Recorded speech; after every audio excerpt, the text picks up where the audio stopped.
Ultimately, he has also said all of this is governed by the Contempt of Court Act 1981, and the Law Commission is reviewing that.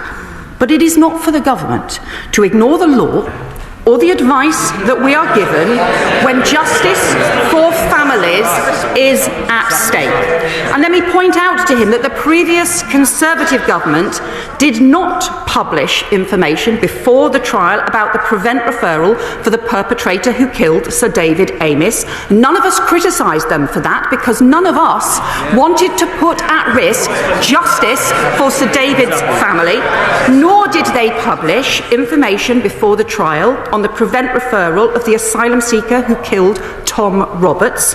In fact, they didn't even publish that after the trial. It only came out in the inquest.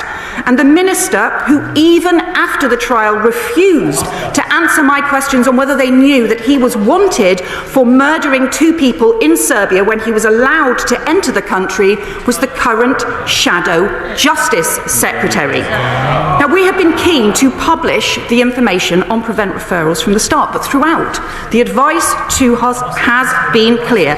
And if we had ignored the advice that we were given from about the case that put towards us and about the information that the police and the CPS were working through in order to get justice, and if as a result a killer had walked free, no one would ever have forgiven the government or anyone else. The most important thing is to get justice, and then once justice is secured, to make sure at this point the questions are answered about what went wrong and why 3 young girls' lives were lost. That is the question he should be focusing on right now. Yvette Cooper strongly criticized the Conservative government for its handling of sensitive cases, highlighting a pattern of inconsistency and a lack of transparency in addressing serious failings. She began by emphasizing that the issue is governed by the Contempt of Court Act 1981, which the Law Commission is currently reviewing, underscoring the importance of adhering to legal advice when justice for families is at stake. Cooper pointedly contrasted the actions of the previous Conservative government with the criticisms her own party has faced.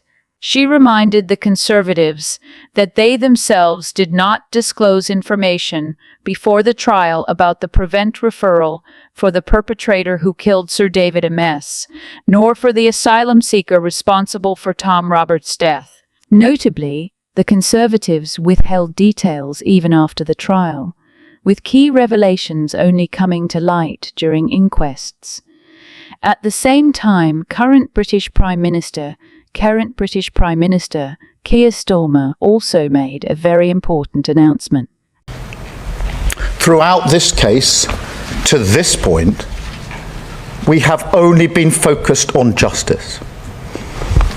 If this trial had collapsed because I or anyone else had revealed crucial details while the police were investigating, while the case was being built, while we were awaiting a verdict, then the vile individual who committed these crimes would have walked away a free man. The prospect of justice destroyed for the victims and their families. I would never do that, and nobody would ever forgive me if I had. That is why the law of this country forbade me or anyone else from disclosing details sooner. Nonetheless, it is now time for those questions.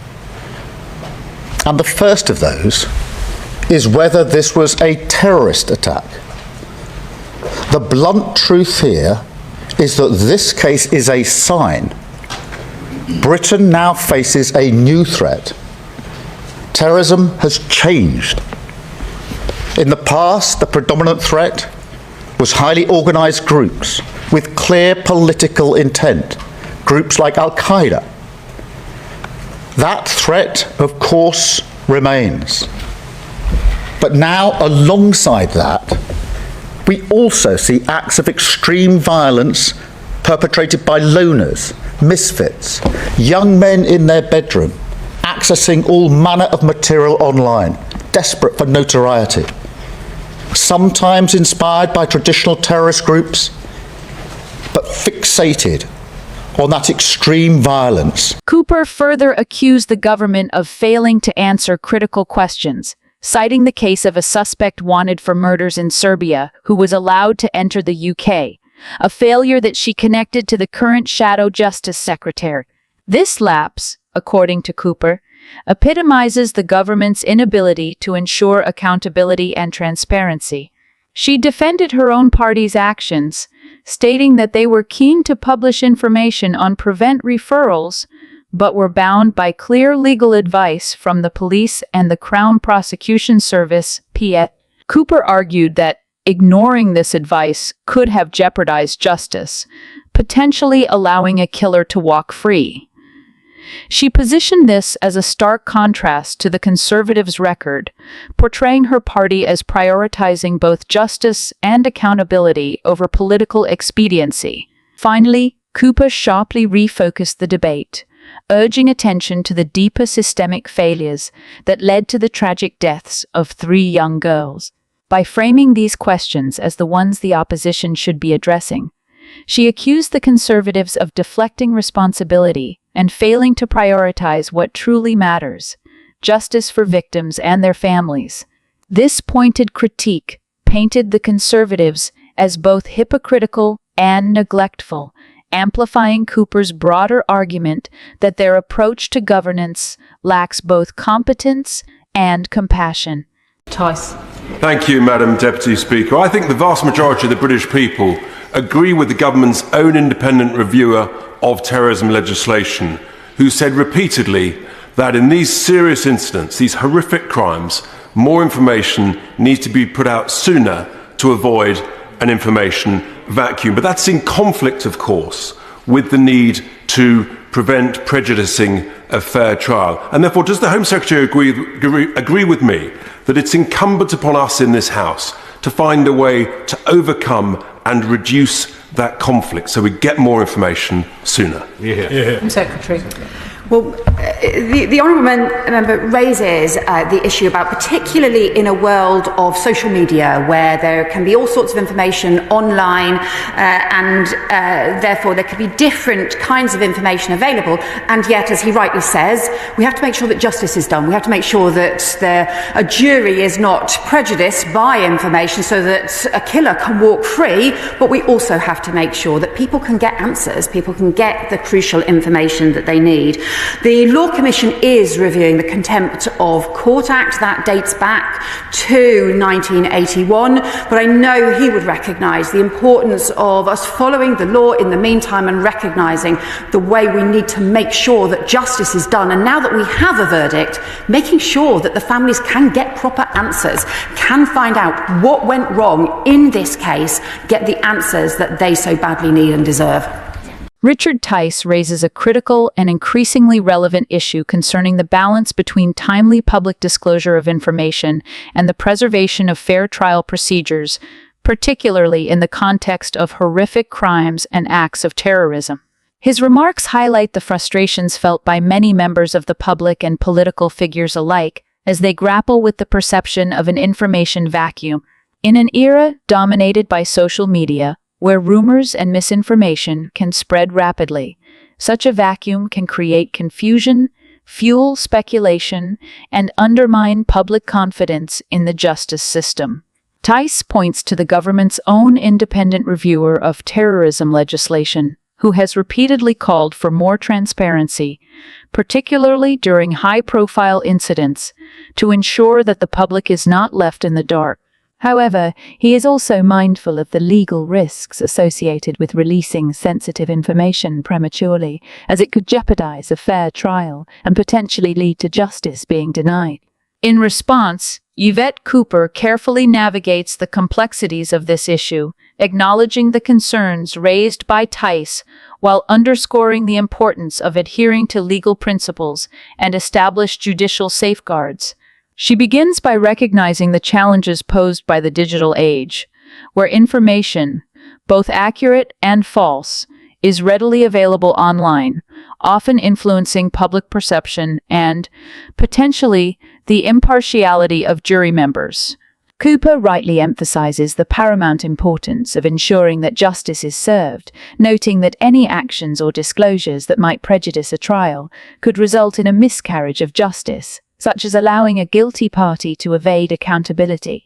This, she argues, would be an unforgivable failure, undermining the trust that families and the public place in the legal system. Cooper also draws attention to the ongoing review of the Contempt of Court Act 1981 by the Law Commission, signaling that the government is aware of the need to modernize legislation to reflect the realities of the 21st century.